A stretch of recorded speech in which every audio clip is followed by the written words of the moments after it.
Hi, everyone, and welcome to another Wellness Wednesday.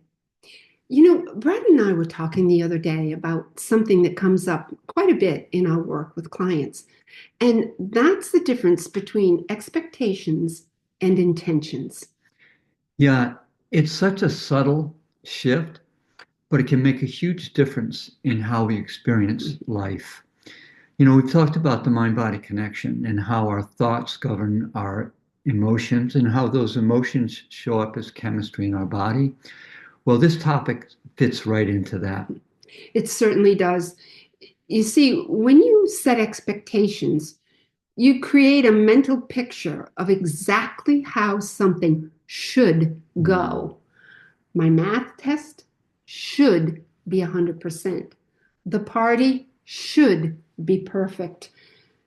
My workout should lead to weight loss and do so immediately, by the Of way. course. And when life doesn't match that picture, what happens?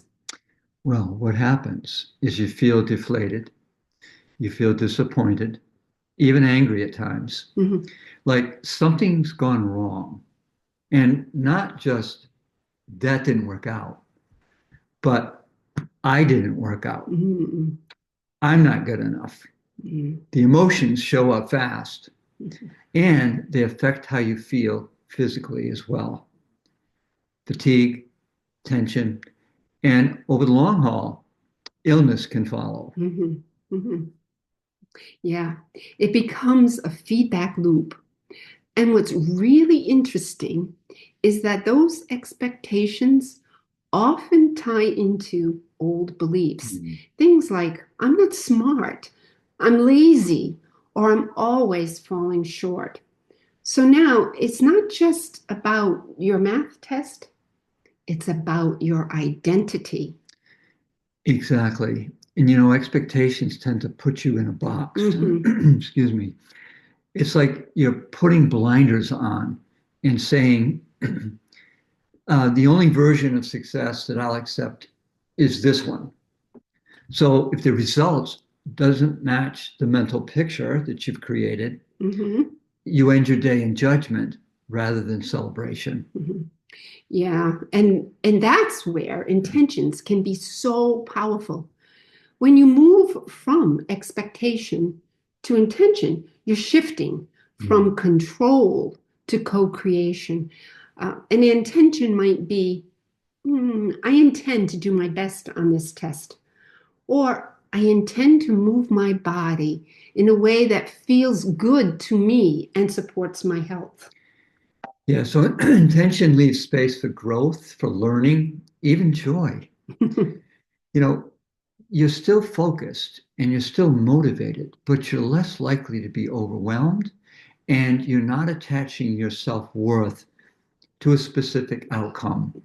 That's so And true. that keeps your nervous system more balanced, your body in a healthier state, and your emotions are aligned with well-being. Yeah. And intentions also create room for compassion for yourself, first and Mm. foremost, because you're not demanding perfection. You're allowing presence. You're actually trusting the process of life. Yeah, expectations are often rooted in pressure and control. Yeah. Like I got to get this done, where intentions are often rooted in joy, anticipation, satisfaction. A Mhm. whole different story. Yeah. So here's a simple practice for everyone listening here today. Think of one thing in your life right now that feels heavy or pressured. Perhaps something that you've been expecting to unfold in a certain way, like your upcoming family gathering. Rather than fixating on orchestrating every detail Mm. perfectly, shift your intention toward simply enjoying time with your loved ones. Mm.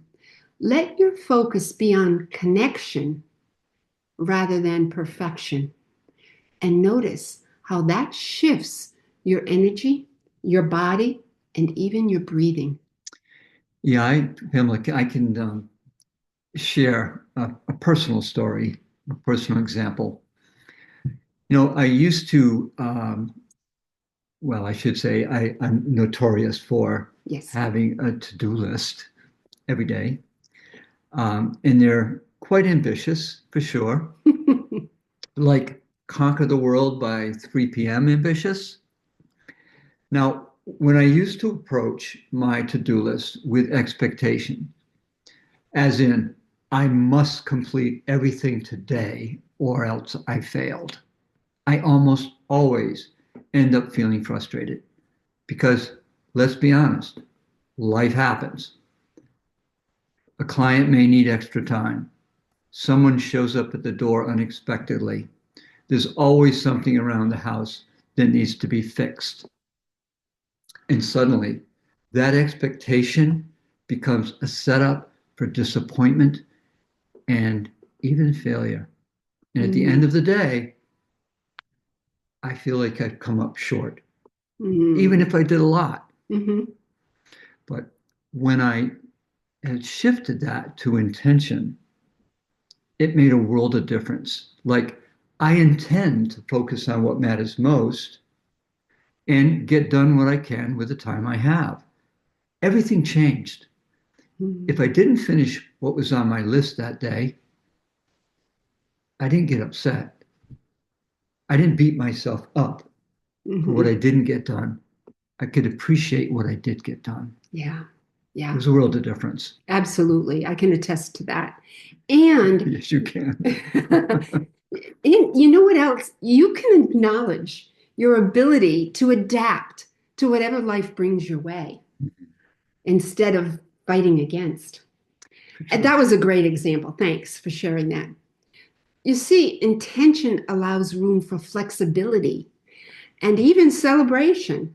It keeps you in the flow of things instead of in Yeah. resistance. Remember, you're not meant to live up to some impossible picture. You're here to live fully, freely, and with love. And intention helps guide that. So go ahead and try this practice. And then let us know how it goes for you. We absolutely love hearing your experiences. Well, that's it for today. Bye for Bye for now. now.